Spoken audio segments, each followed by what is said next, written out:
Good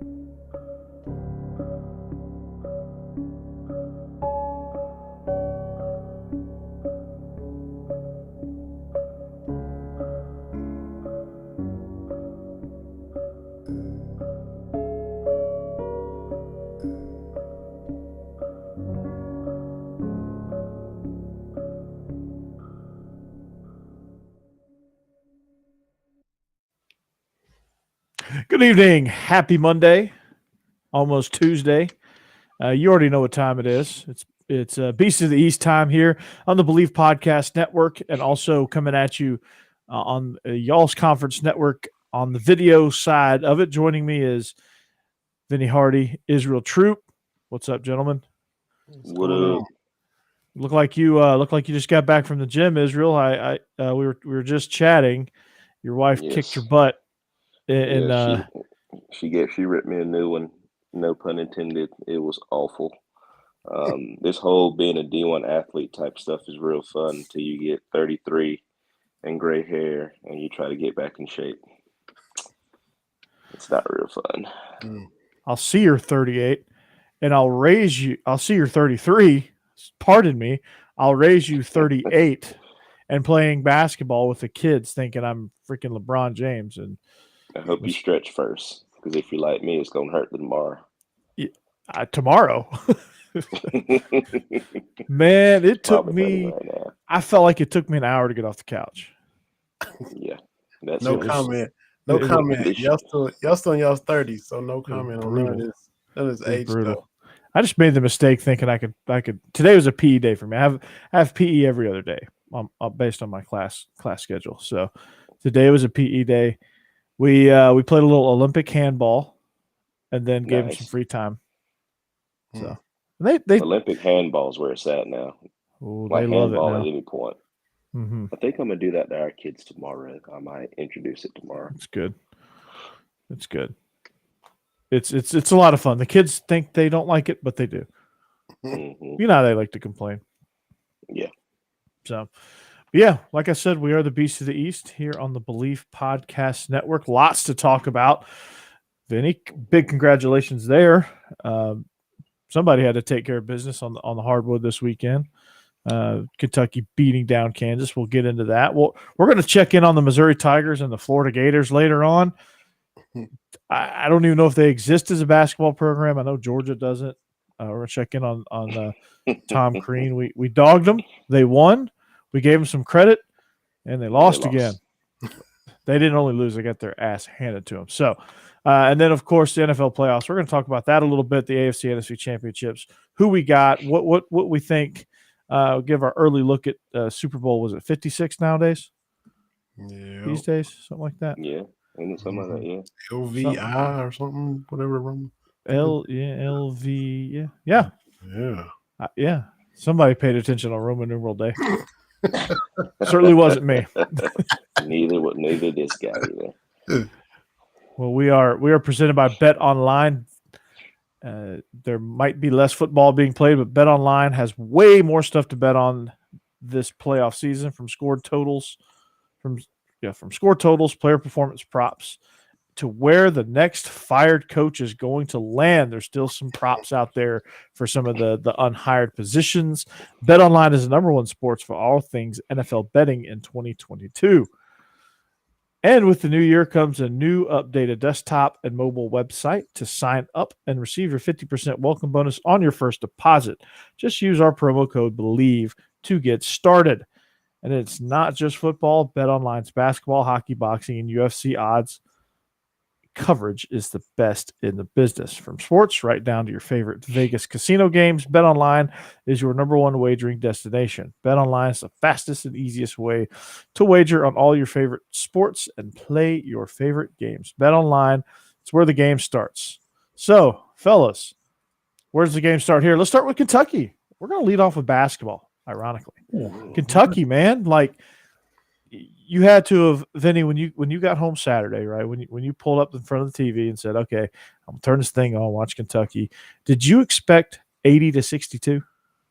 No, and we've been saying it if they're healthy, you like their chances against everybody because he lost at Auburn, but the backcourt was hurt. Injury bug's kind of been biting.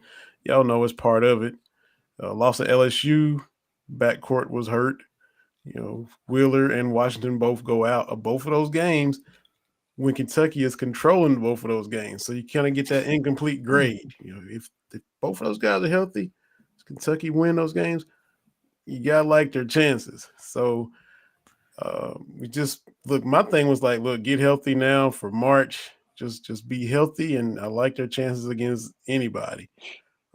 Hadn't won at Kansas, which they don't play out there every year, but hadn't won at Kansas since 1983. Cal was an assistant out there. He was young, wet behind the ears, almost still pimply faced. You can see there's pictures of him circulating around from when he was back in there, just starting out as a coach. And to say, to see them go out there and have a lead and kind of punch Kansas in the mouth and not be really intimidated by the environment. Well, they did the same thing at Auburn, and then you had everybody get injured. So it wasn't a surprise to see them play well, but to then dominate Kansas, who never loses out there. I mean, we don't lose at Rupp much either, but they never, ever, ever lose at Allen Fieldhouse. And then to be up 20 at halftime, to put a 50-piece on them in the first half, it was unbelievable. Keon Brooks, who's a lot of people have been on him. Yeah. People been on him all year, kind of dogging him out. 27 points in 29 minutes. He only took 16 shots. He wasn't out there jacking it up. 9 of 10 from the free throw line, and he hit the glass too, because they tried to kind of box Sheboy out, who still had a double-double, because that's just what he does. But Keon Brooks was hitting that glass and getting in there, mixing it up on the boards too. So it was, and to, Ty Washington, who hurt his ankle, wondered if he even play. He was out the previous game against Mississippi State. And Davion Mintz, those two guys only get 2 points between them, and you still beat Kansas by 20 on the road. That was unbelievable. Just took them apart, man. Yeah, it sounds like it. I mean, just kind of glancing out on this game, and I know you were excited, and I know the fans were excited in the Rave Sports chat. We were I was hosting the live Kentucky, Kansas, and Georgia Vanderbilt are happening simultaneously. I was somehow hosting the Georgia Vanderbilt chat. I kind of just jumped in there. I know, right? What was I doing on Saturday night? For punishment.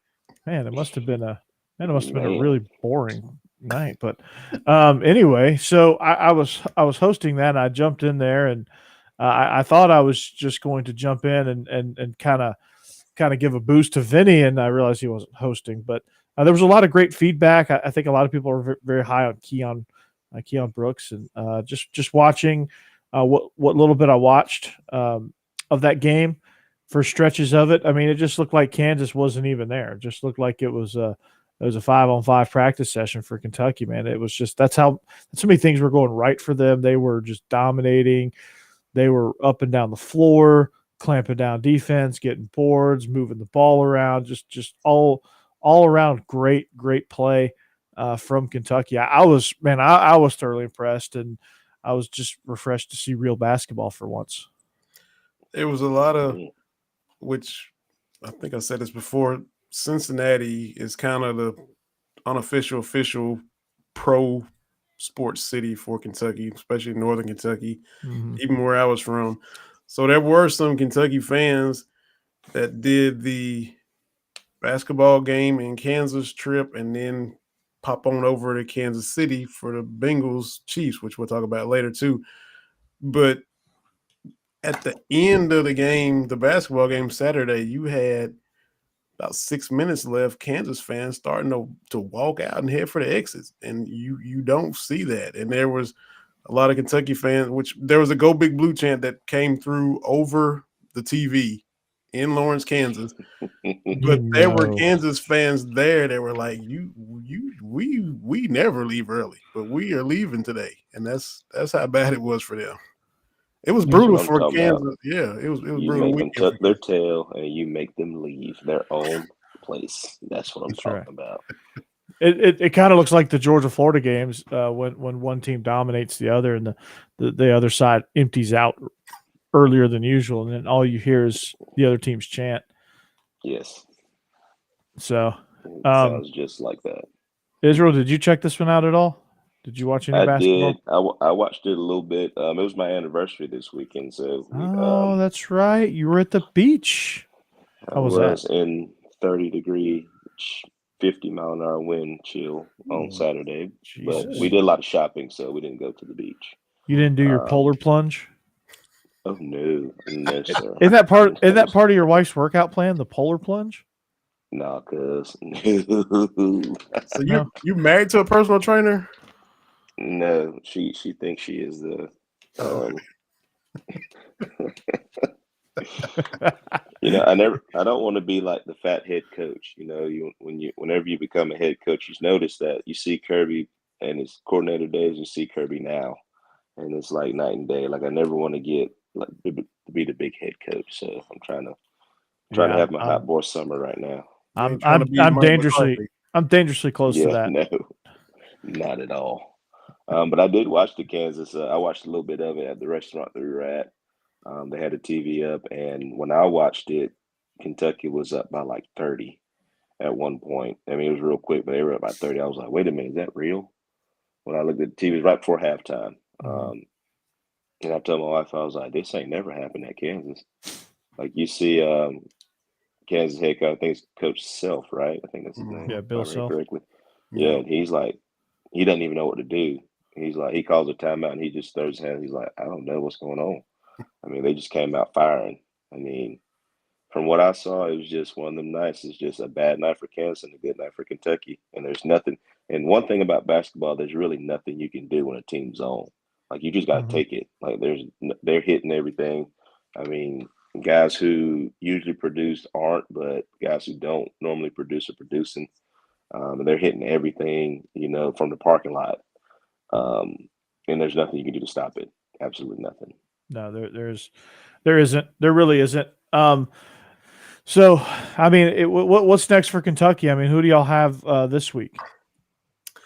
They have Vanderbilt at home Wednesday. Dub. And then Alabama Saturday. So you don't know which Alabama team you're going to get. No. Because the one that just played the other night was pretty good. Not the one against Georgia, but I don't know what happened. But they got pissed off. That's what happened. They said, wait a second. They have beaten Gonzaga. They've beaten Baylor. But they lost to Georgia and lost to Missouri. And they hit rock bottom is what they did. They play down to the bad teams and play up for the good ones. So I'm sure. So you'll get their best shot. Yeah, they hit 33s when they play Kentucky. Core. They hit rock bottom, went to rehab, and got out. Now they're good and they're ready to roll now. They're just rocking and rolling, man. They're ripping and roaring. So, but when you look at it, Kentucky has Vanderbilt up in the next slate, and that game, Vanderbilt came into this game against Georgia shooting, I think, 44% from the field, which is good for last in the conference, and I don't even want to know where it is in the country. But you look at this game, I want to say at one point they were shooting 62% from the field. I'm going to get an exact number on this here in just a second. But when you look at the numbers, I mean, 85-77, this game was never really close. I mean, they just jumped out. Scottie Pippen, that's right. Scottie Pippen Jr. scored 23 points. He had 9 assists, almost a double-double. They snapped a 3-game losing streak. This was the first time since 2017 they completed a regular season sweep of an SEC opponent. They were 7 of 11. They only took, but the impressive part is they were 7 of 11, and they only had to take 11 3-pointers in the first half. They knocked down 12 of 23 overall. They shot 63% from the floor. They were They were just on, man. And what stood out to me was that, and I haven't really followed them as closely, but they just looked like they were in sync with each other. The ball movement, the communication on the defensive end of the floor as well, the communication to kind of keep Georgia from getting easy shots. And Georgia, I made this comment in the Ravon chat that Georgia looked like my PE class trying to play 5-on-5. I mean, it was brutal. Like that. Like I have this one kid that, like, no matter what, he's gonna dribble between his legs twice, and then he's gonna do that little James Harden scoot back, and he's gonna pop a three. Every single time. And I felt like Georgia was just playing ball like they're in PE class. I mean, there was no sense of urgency. There was no sense of direction. Didn't really know what was going on. Got dominated on the boards. Defensively, they were lost. It just Israel. I know we pump a little sunshine. We try to say things are good, but they're just not. Sometimes you gotta stop trying to turn SHIT into chicken salad, and you just gotta let it go. You just gotta let it go. I mean, you have a big win against Alabama, which I said, me and you said this. Watch, we beat Alabama, and we come back and get our eyes beat out the very next game, and I'll be dang if it didn't happen. Israel, you're just a fortune teller, man. What are the lotto numbers this week? I was about to say I gotta start playing the lottery. I know, man.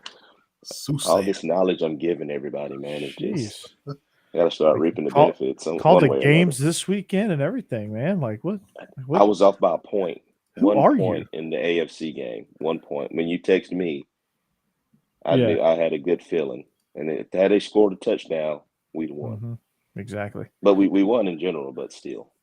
Yeah, that was the only thing, and I think you and I took the same bet, because I texted you early on Sunday morning saying, hey, I want to take the Bengals and the Rams. I want to take the over and the under, respectively, in those games. And you're like, yeah, that's. I was like, is that what you like? And you said, yep. So I took it, and we missed it by 1 point. 1 point. 1 point. So it gets you every time. That was such a good game there. It was. So back and forth. Just it got off to, and we'll get to it in a little bit later. But it was really good. To finish up our basketball talk, Auburn dismantling Oklahoma, Texas Tech doing the same to Mississippi State. The battle for the real UT looks like Texas is the real UT, at least this year. They were victorious 52-51. The rock fight. It was absolutely a rock fight. It looks like 51-35, and then Tennessee goes on a 16-0 run to tie it, and then Texas has the last possession. Tennessee fouls. He hits one free throw, so Texas wins 52-51. They're 2-4 in the conference. How are they still ranked, by the way? They were 22nd when Kentucky beat them by 30. I thought that would have put them now. Yeah, I don't They upgraded. I don't understand. Dude, what the world? Huh? See, that's why I don't understand basketball. I'll never understand. They're 2-4. They only got one more conference win than Georgia. I don't get it. I don't get it. This is what turns me off. They're ranking off potential. I guess so. Yeah, some of those voters, because Kentucky beat North Carolina, earlier in the season, beat them by 25, 28, and AP voters still had North Carolina ranked ahead of Kentucky. It was, did you not watch what just happened head to head? Do you not see this? Same with LSU. LSU's 2-4. They're 19th. Yeah, they got shellacked. Sort of. Mm-hmm. They got shellacked by TCU. Missouri getting destroyed by Iowa State. See, here's the thing. Iowa State's 23. Guess what their conference record is? 12-2. There's got to be some freaking typos around here somewhere. In the conference? Yeah, this is 12-14 conference games already? Yeah, this is 12-2. This can't be right. Mm-mm. This can't be right. As I'm like burying my face into the. This can't be right. Somebody's getting fired. Somebody at ESPN said, "Screw it." What's going on with Missouri? Like, what is up with them? I know I said we were going to check on them, but I mean they got demolished by Iowa State on the road. But I mean they're 1-6, and they're one. I think it was against Alabama. Problems we are. Yeah, Lord. Yeah. Beat Alabama and then just. I can't wait to get Missouri so we can at least not finish dead last. At least just don't finish dead last. That's all I ask. Yeah, the battle of the walking wounded that game. Yeah. Hey man, how bad do you want it? I know, right? Hey, walk-on guys. It's going to be a walk-on game, like when the equipment managers play against each other. So it's what's going to be. I tell you what they should do: go get some of the football players and put them on the team. I bet Georgia win.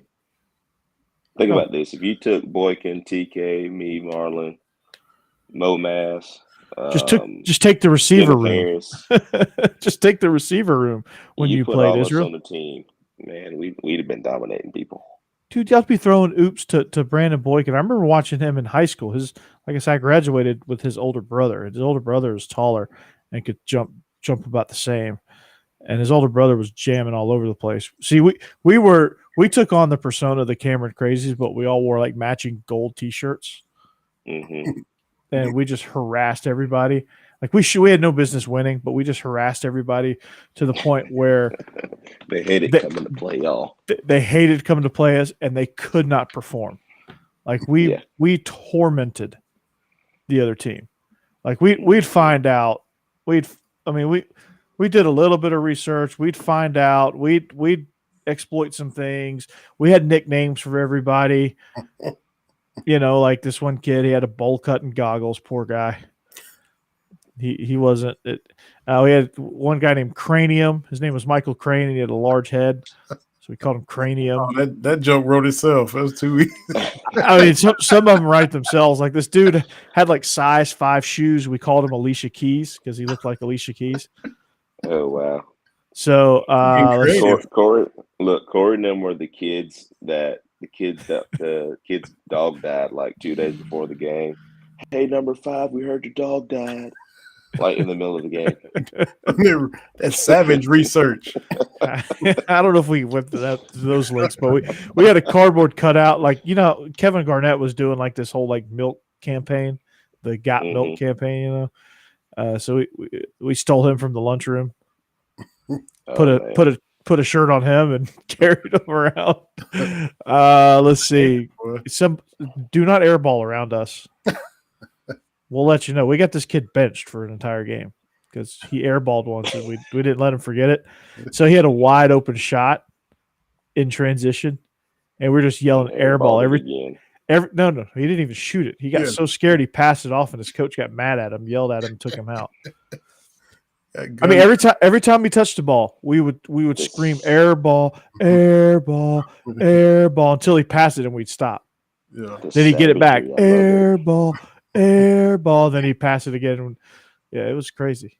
Man, those are fun. That's what I hate about Georgia games because you see like Cameron Indoor and like you go to North Carolina, Kentucky, and you see the fans in there. I remember being in high school too. The police had to come down because our student section was actually crazy. So the police had to come down and stand in front of us like while we were doing it because we were like Cameron Indoor, like we're right on top of you, you know, in Tifton. So, I mean, that the crowd and to see what Kentucky did to Kansas and take the crowd out of it, I mean, it means a lot. So maybe Georgia can get there one day on the boys' side because on the girls' side, they travel. They travel too.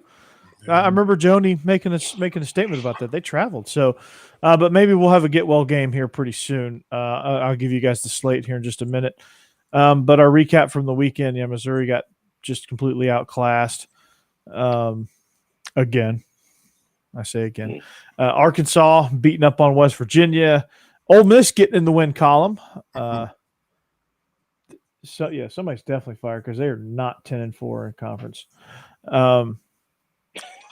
Just throttling Kansas State. The Florida Gators getting themselves Yes. a big win over Oklahoma State, which is actually a respectable team in that conference. And then South Carolina A&M playing a conference game. South Carolina getting the best of Texas A&M, which is kind of a shock because South Carolina is bad. Yeah. Not quite bad as Georgia, but they are bad. So Texas A&M was supposed to be decent. Their record was good, but they hadn't really played anybody. And now Kentucky went down there and won, and now they're tripping up against South Carolina. So but the SEC won the SEC Big 12 Challenge. there you go. They got the better of the Texases and the Oklahomas and all that. So the SEC gets that. So. That's good. I see those bragging SEC. rights. Okay. Mhm. See? Dominating two sports now. Everybody's probably losing their mind. So tomorrow's slate of games, A&M versus Tennessee, South Carolina, Mississippi State. You got the Iron Bowl on the court, and you got Ole Miss, LSU tomorrow. Those are the SEC games tomorrow. On Wednesday, you got Arkansas, Georgia, Vandy, Kentucky, and Florida, Missouri. So those ought to be interesting as well. Arkansas, I missed their 40 minutes of hell. I really wish they'd go back to that. Man, I love that. Yeah. As long as they wasn't playing Kentucky, I like those Nolan Richardson teams, and it was absolute wars when they would play Kentucky. It was like mirror image. Both of them pressing full court. Wearing you down. It was like looking in the mirror, and those were some battles when they first came to SEC with Pitino in Kentucky and Nolan Richardson at Arkansas. Man, it was they had a squad, man. They were the grown men. I mean, Corliss Williams was a grown man. So yes, he was. Set foot on campus at Arkansas. Yep. I don't know if y'all saw the documentary. Well, the SEC Network's version of a 30 for 30. Yeah, 40 minutes of hell. Yeah, and they were playing UNLV. Arkansas was playing UNLV with Grandmama and Stacey Augmon and those guys. And Larry Johnson went up and dunked one, I think, and he looked at Nolan and said, "You better get you some grown men." And so that's when Nolan went and got Corliss and all and all those guys that got it started with the run he made at Arkansas after playing that UNLV squad the year before. He went and got him some grown men. Dang. Grandmama. People don't appreciate him enough. No. That guy's awesome, man. I love me some Grandmama. Basketball. And when he was in Charlotte, people remember him with the Knicks when he had the beard, he was old, he was gray. But explosive Larry with Charlotte, when he first was in the league. Well, I'm a little older than y'all. I'm telling my age now. Jam. Yeah. He was, man. Just imagine being a kid watching all that stuff and just falling in love with the game of basketball because of people like Michael Jordan, Dominique Wilkins, Karl Malone, Charles Barkley, Hakeem Olajuwon. Shaq was coming into the fold. Grandmama was coming into the fold. You had Reggie Miller. You had those, some of those stars that were on the rise in the late 80s. Or, Sean Kemp, Gary Payton, Sean Kemp. Vinny Hardaway, Tim Hardaway. Yeah. I mean, all those guys that Stockton and Malone, Duncan, David Robinson, the Dream Team. Watching the Dream Team in the Olympics. Being in Atlanta when the Dream Team round 2 came through, it's just, it was like those games were wars, man. They were. Like, so I hate to be like, get off my lawn and everything, but that's like when basketball was really good. And we on Beast of the East. And y'all, and I'm not just saying this because y'all Georgia guys, but Dominique Wilkins is my favorite all-time NBA player ever. I mean, I'm a TBS kid, so it was the Braves. Dale Murphy was my dude, and it was the Hawks. So Dominique was my guy, and I was a Hawks fan until they traded him for Danny Manning. I'm still pissed off about it because it makes no sense. And I never dropped the team. Every team I picked, I stuck with them.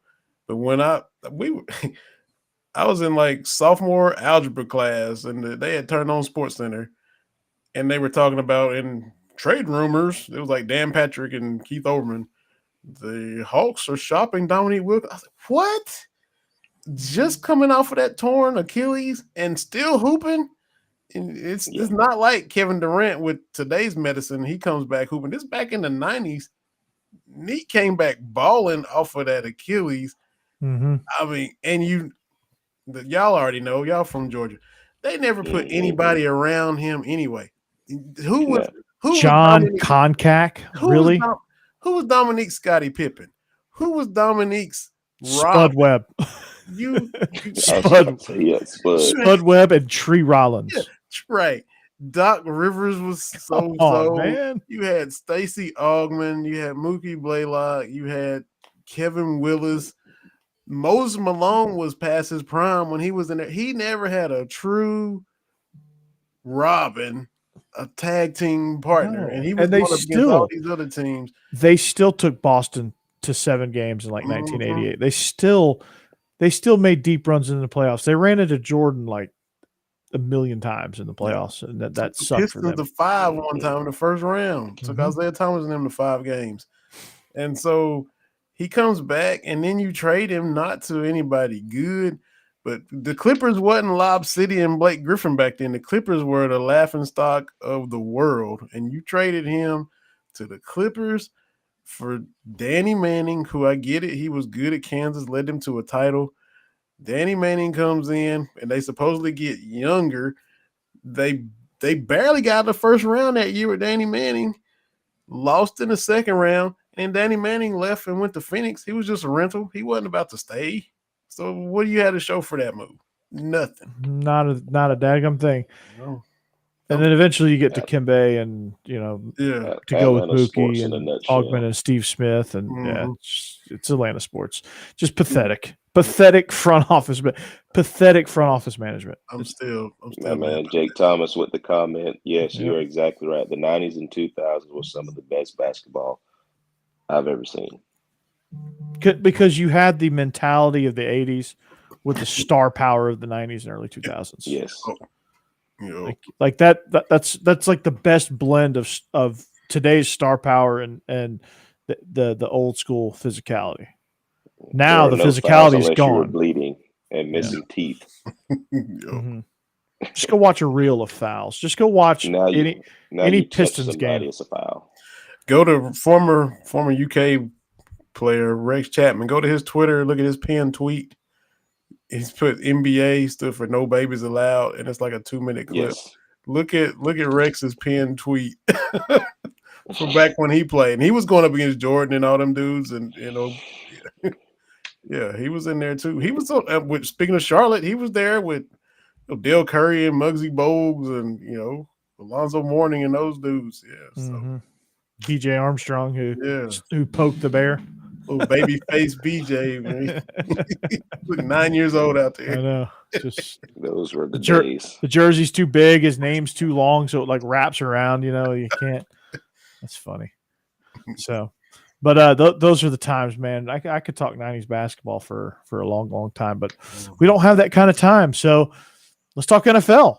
Let's go off topic. Those games this weekend were absolutely outstanding. We talked about Israel and I hitting on those, and we talked about kind of how it got started. But I mean, like, it just comes down to the Chiefs got up 21-3. Cincinnati did not panic, and honestly, and you can point out 3, 4, 5 key plays in every game that make the difference. And the biggest one of the weekend was that stop on the goal line at the end of the first half.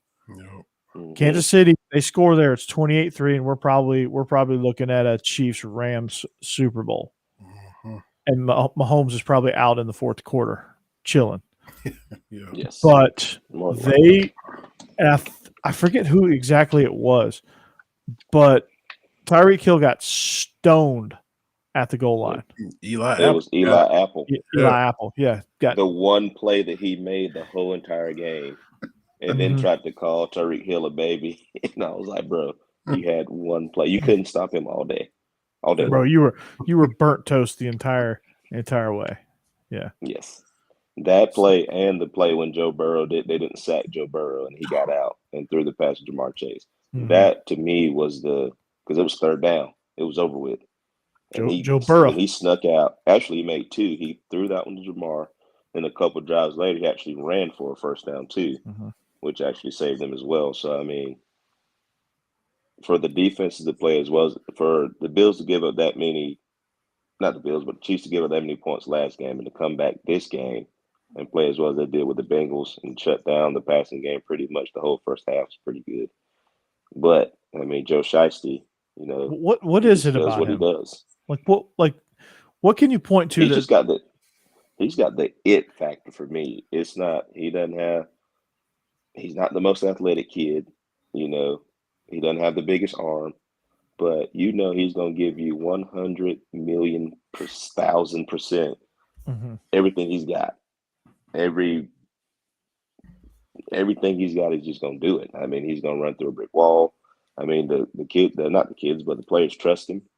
I mean, how many quarterbacks get knocked down 9 times and get back up and just like, all right, we're fine. Let's go out here and play. I mean, most quarterbacks, we saw what Tom Brady got hit in the face one time and he was about to cry. So, I mean, imagine if he got hit 9 times. Yeah, imagine if Brady played against the Titans that game. Yeah, that would have been. Yeah, I don't know what would happen. I mean, for him to do what he does and to lead the team, I mean, you saw him after the game. He wasn't worried about an interview. He was trying to congratulate his teammates. Mm-hmm. You know, that just shows you what kind of guy he is. And we saw that at LSU, though. So yeah, we did. I mean, the guy's just a winner, man. He just has. I think when you look at actual skills, you know, the intangibles are off the charts for a guy like Joe Burrow, and he just gets the complete trust of his teammates. And his teammates know that he's going to make the play, so they're going to play really, really hard for him. He's got great leadership skills, and you know, I credit him a lot with carrying that LSU team, I should say, not those LSU teams, but that LSU team. But one of the things he has is he has uncanny pocket awareness. He understands. You could blindfold him, and he could get out of pressure for the most part. Yes. I mean, obviously, any quarterback like the Spidey sense goes off, and he's like, "Oh, I got to get the hell up out of here." Exactly, and he knows exactly where to go. He's got great pocket awareness, great pocket feel. He knows when to climb. He knows when to bail. He knows he's just really good at that. And of course, every quarterback's going to get overwhelmed and taken down. I mean, even the best. I mean, Mahomes was running around back there too some. But they did a good job of with Mahomes. They didn't let him get upfield while he was scrambling. Right. They kept him in the backfield, or they kept him somewhere where he couldn't do a whole lot of damage, which was very smart by them. Their DC, I mean, he did a great job. That was a really good game plan. I mean, it's hard to stop the horses they got, but when they did, it came in key situations, and they attacked and didn't let up. Well, what I loved about Cincinnati was they figured it out. Like they knew they were going to take a shot. AFC Championship on the road, Arrowhead Stadium. They knew they were going to take a shot. Yeah. It was attack that left side. Yeah, and they did. And then all of a sudden, they start figuring it out. They start making stops. They make another stop and another stop and another stop. And it wasn't till late in the third that Kansas City got a field goal, or actually late in the fourth. Like they held them out for the vast majority of the second half. And man, it was, I mean, you talk about a good game plan. They had a great game plan, but they adjusted really well because initially you're thinking, oh, here we go. Cincinnati not ready. But, yeah. Alabama blood blot clot yank. What the hell? And somebody's Jamaican trying to talk to you. Yeah, man. What in the hell? Somebody's Jamaican drunk uncle had too many red stripes, and he is now in the chat. Hooray, beer! Yeah, man, hooray, beer. Jamaica, we have a bobsled team. Yes, that's when I read it. I was like, somebody's Jamaican uncles are on this chat right about now. As soon as I read that, Oh man. Oh, Okay. Well, Karuna, we're just having a little fun at your expense. It's all good. I'll Google it, maybe. Just Google it. It's gonna be that porn video I tried to send Israel before. I told you exactly what it was gonna be. When they tell you just Google it, it's like, nah, don't do it. It's a trap. yes, well, but yeah, we get a virus. Yeah, exactly. I Google it. Next thing just- you know, SWAT team's coming through my window. Mhm. The phone just melts. Yep. Your phone. Been like, Corey, there's a guy with a gun standing behind you with a helmet on with SWAT across his chest. You're screwed. We'll see you later. Well, that's all, folks. You see me get arrested. Yeah. Sorry, dude. Yeah. But here's a real question from this weekend. It's a footballer. Number 18 from the Rams, did he get cut on Monday? Did he get cut today from that touchdown pass he dropped? Wide butt, booty naked in the end zone, and it hit him in the face. Are you talking about? Are you talking about definitely budget too Cooper big. Cup? Yes. The budget version, Kirkland brand Cooper Cup. Yeah, it's the Dollar General version of Cooper Cup because that was terrible. Yeah, that was bad. He was bad. But can we talk about how good Cooper Cup is? Like the Hunter Renfrows and the Cooper Cups of the world, Beasley. Mm-hmm. I mean, you go back to Edelman and Amendola, all those guys. I mean, Dola, Wes Welker. Of course, you got your Wayne Krebet. There's a deep cut. Yeah, that's way back. Aaron Crouch before he decided to leave. I mean, you just think about these guys and what they do and how well they do it. I mean, it's just crazy because you always have your Randy Mosses and all those guys are your big name guys, but then you got this little kid come in and just Adam Thielen. ball. Yeah, ball. I mean, anytime you got to guard him, and he's always open. There's nothing to do. He's always open. I mean, he's breaking people off and making them fall. Yeah, it's ridiculous. Crazy what he's doing. Yeah, it's not like he had a rough go coming into the league, but I think he's one of those that just kind of really honed his craft to not only just be a serviceable receiver in an explosive offense, he became the guy. Yes, and when I say the guy, he is the offense. And then when you go league wide, he is the guy. Yeah. Yes. They're talking about it for MVP this year, and he got it's He not exaggerated. balled with Jake Goff. He balled with Jake Goff. Got Matt Stafford in there. Now look what he's doing. He caught a pass the other night. He ran a slant, and Stafford put it on the money. But I mean, the way he ran the route and what he did after he caught. I mean, I'm just like I'm gonna teach my kids how to do this. I mean, I'm not saying you don't have to have like size and speed and stuff like that, but just the way he runs the route, he is a wide receiver. Mm-hmm. That's what you want. He's a route runner. That's what he does, and I love it. The play he made against Tampa Bay last week just went through that secondary. It was like a knife through butter. It was like they wasn't even. Number 31 is still having nightmares from seeing Cooper Cup run by him. He runs by him. He's like, I'm getting cut. He's like, okay. So long, Tampa. Yeah. I mean, it's like this. It's like, I bet you're wondering how I got here. Well, it all started when I was looking in the backfield, and this guy just ran right by me. Like the camera freezes on him. It's like, I bet you're wondering how I got here. At this point, it's when I knew I effed up. Yes. I'm about to be Coach 30 right now. That's exactly what he was thinking. He's like, okay, make sure there's no actual pee stains down my leg. Okay, all right. And he's my going to boy talk Matt about Stafford's finally made it. Finally made it after getting destroyed in Detroit for so long. I just after being in NFL prison. Too. Yeah. NFL prison, Detroit. And first year, it's already paying off for McVay. Right to the Super Bowl. Can we also talk about the owner for the Rams and how he's just like somebody's grandpa? He's out there like, I mean, appreciate it, but give it to these guys. I just provide the funds. What's up, Stacy? Yeah, he's like, I just write the checks, man. I'm just a like, regular old billionaire who spent $4 billion on this stadium that we're about to play another game in. See, Jerry Jones, take note. That's Please, going back to my down. Cowboys fan, but take Jerry, just sit down and write your check and sit down. Been saying that for I don't know how many years. Well, CD just got in the Pro Bowl. That's what he wants.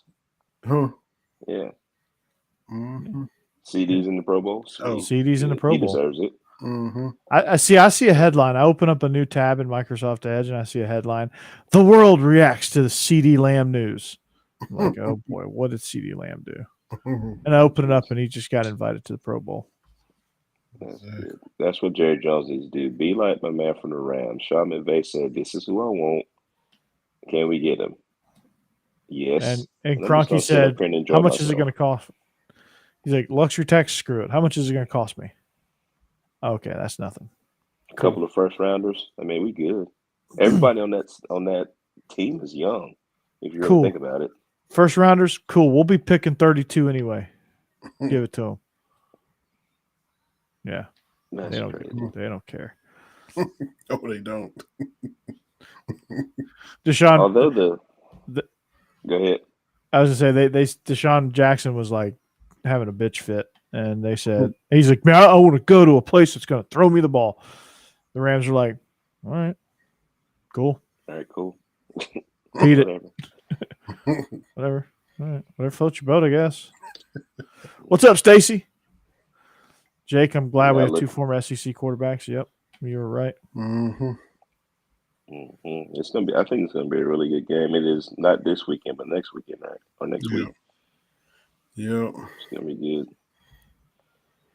Stafford didn't go through hell in Dallas. It was Detroit, Stacy. Detroit. Lions. Does he want to come to Dallas? Because I mean, we'll take him. Yeah. And they're right. Ain't that right, Vinny? We'll take him right now. Yeah, I wouldn't. Y'all aren't that guys anymore? I love that. I love still like that. But something just not clicking. Mm-hmm. The play call has been bad either. I mean, been pretty bad the last couple of games too. So I mean, it's not all on him, but damn. Well, y'all getting ready to get Sean McVay anyway. Not Sean McVay. Sean Payton. Yeah, he can come on too. Come on down.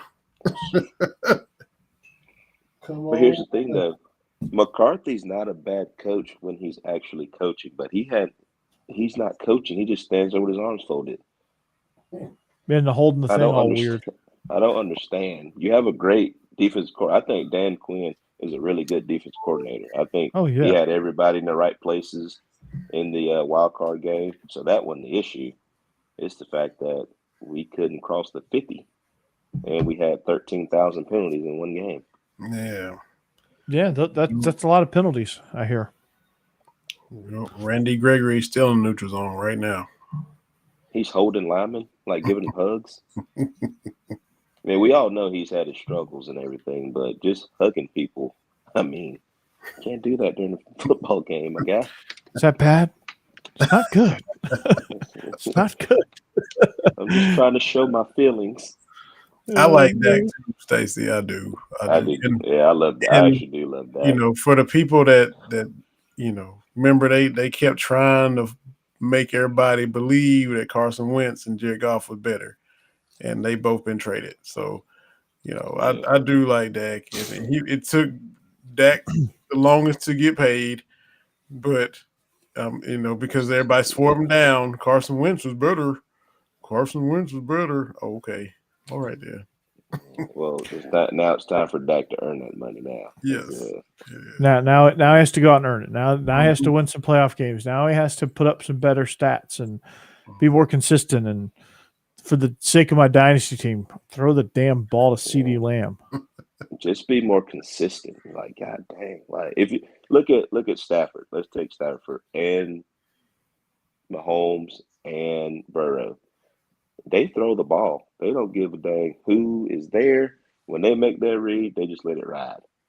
Dak holds it, makes a sandwich, builds a picnic, and then we get sacked. So there's that. There is that. I'm not mad at picks. Throw a pick. I don't care. Just if you're making the right read, throw a pick. I mean, it is what it is. But that gun, throw it.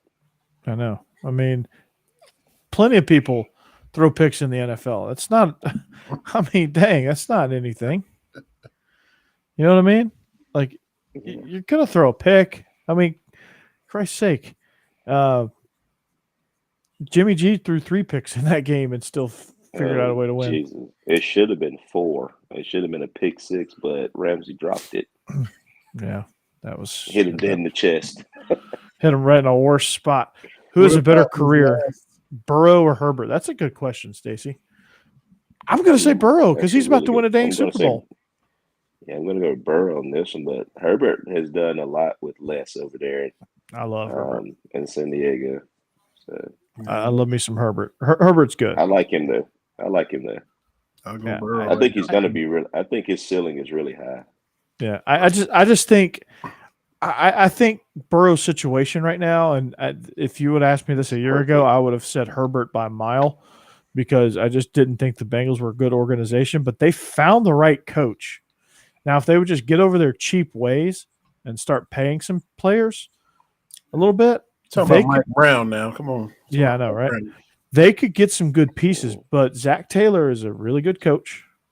Mm-hmm. He's done a tremendous job. Joe Burrow has the ability to carry a team. They have a good defensive line. They got pieces. Mm-hmm. And you talking about cheap ways. They're ahead of schedule because Burrow's on his rookie contract. Mm-hmm. That rookie contract is going to be up. You gotta start paying him. You got to start paying his young nucleus, and that's when it gets real interesting for Bengals fans. So congratulations for ending your playoff drought. First of all, beating the Raiders. Nobody really saw you beating the Titans, and you kept it going. Nobody saw you beating the Chiefs, and so they parlayed.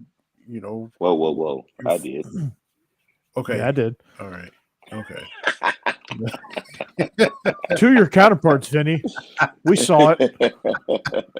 We've seen enough Joe Burrow to know. I apologize to both of y'all.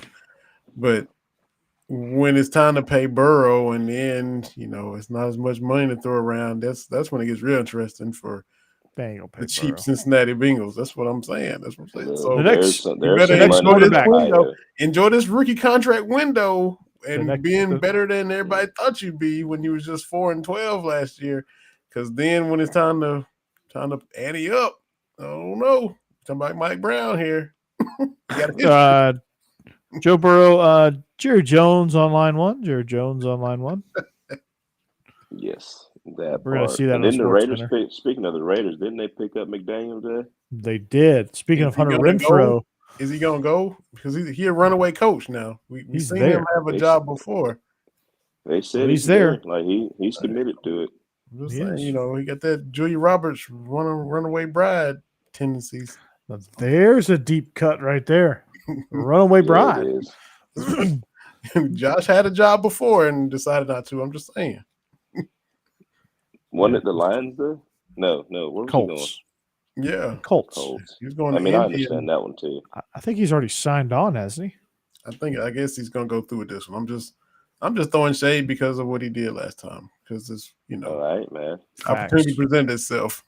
Facts. Facts. The door was. He threw the alley. He was just looking for the dunk. Nothing wrong with it. But everybody's also thinking that nobody knows when Belichick's going to retire. He don't have a timetable, and he's he can't wait for the Patriots gig no more. He's like, I need to go on, get my own gig because I can't wait for Bill. Hate to break it to you, but he's hired. It's official. The Rams blue check mark account. Not the Rams. I keep saying the Rams. The Raiders blue check mark has announced him. The NFL blue check mark has announced him as the new head coach of the Las Vegas Raiders. And the happiest person in that locker room is none other than Hunter Renfrow. He is excited. Look at that. He's about to Welker ball. Edelman treatment now. Yes, he is. Hey guys, More rings. real I quick. think Mahomes will get more rings. He will. Yeah. He will. Eventually, Well- because they are not going to pay Burrow unless he comes to Dallas. No, they're not. Just They're crazy. not. Come to Dallas. Come to Dallas. Burra. Yeah, I think Mahomes ultimately. But so listen here. We got a new sponsor, Masterworks. Masterworks. This is the GOAT read here. So what I'm about to say might shock you, but the greatest quarterback of all time is not just a GOAT on the field. He's a GOAT when it comes to investing. He invests in stocks, crypto, and even art. Now you can invest like the GOAT with Masterworks. Masterworks is the investing platform that lets you buy shares representing an investment in art forms and art from icons like Picasso, Monet, and Warhol. And even great, art price outpaced the S&P 500 by 164% from 1992 to 2021. In fact, the early investors already received over 30% IRR in 2020 and 2021 from the sale of 2 paintings. This is your opportunity to join 300,000 other members and invest like the GOAT. Get priority access with their game day promo. So go to masterworks.art/Bleav. That's masterworks.art/Bleav. Bleav is BLEAV. That's masterworks.art/Bleav. See important disclosures at masterworks.art/disclaimer. Masterworks. Invest like the GOAT. So that's interesting. You can buy a piece of art. Stacy, go buy you a piece of art before you get out of here.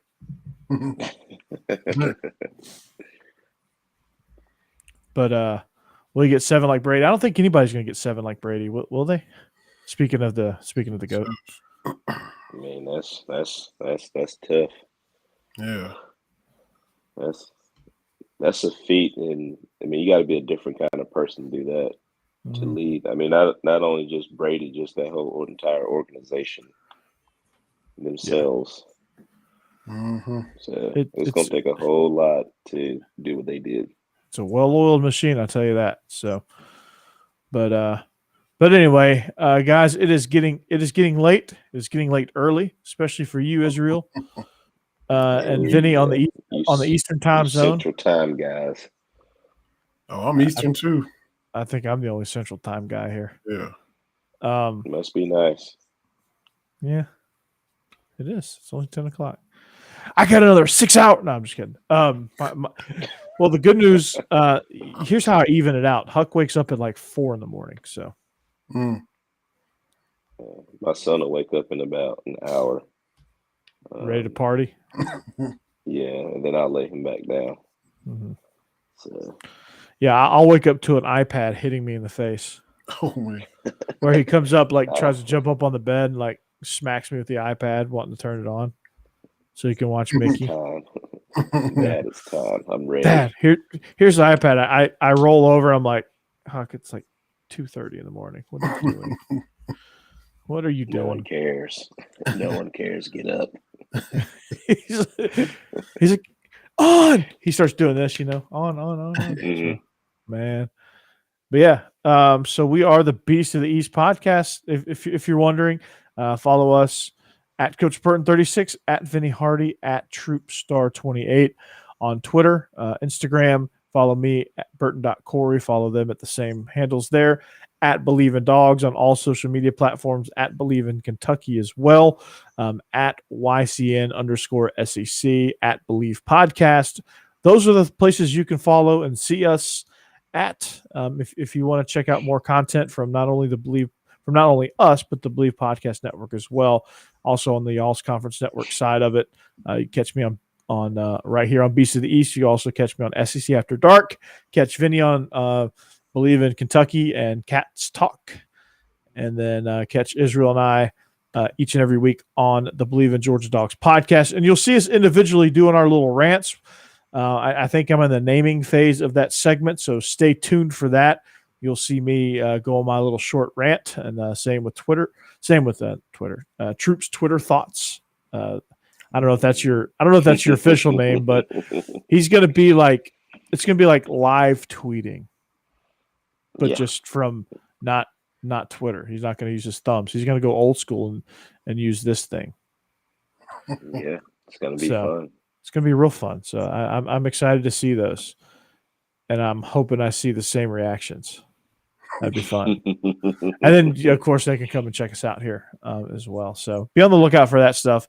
That's kind of that's kind of the content dump there, I should say. And then, of course, Illegal Motion. We're on a little break on Illegal Motion, but we're going to come back better than ever here a little bit after signing day. So stay tuned to that as well.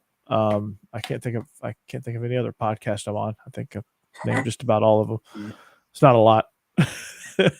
Just one every day of the week. Yeah. Right. Yeah. A different one every day of the week. It gets kind of tricky with the time and being meticulous with that. So, but it's all good. It is all good. You like Steve Harvey. You everywhere, Corey. Hey, it's the only way I can build a brand out of nowhere. I don't have a following. I don't have the following of Big Blue Nation like you do, Vinny. I'm not as well tapped in like my man Israel. I've got to build this brand. Israel's got himself Israel's turning into a celebrity. Speaking at coaching clinics, he's doing the podcast tour himself almost. I think there was a week, Israel, where you knew what it felt like to be me doing all these podcasts. I'm just a regular dude. I'm just here. Yeah, I'm just here.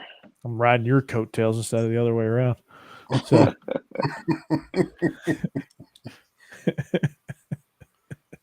Y'all are like Kirk and Dez, and I'm Reese Davis.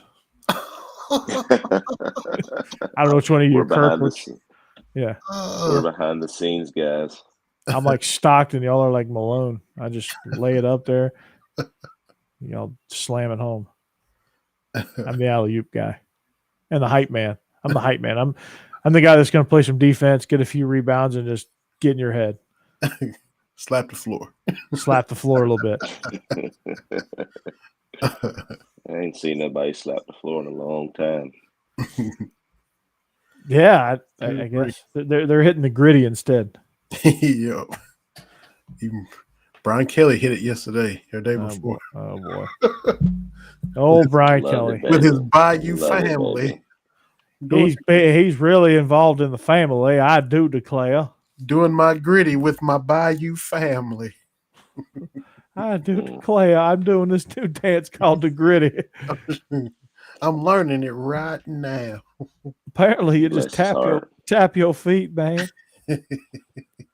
Where's my sweet tea?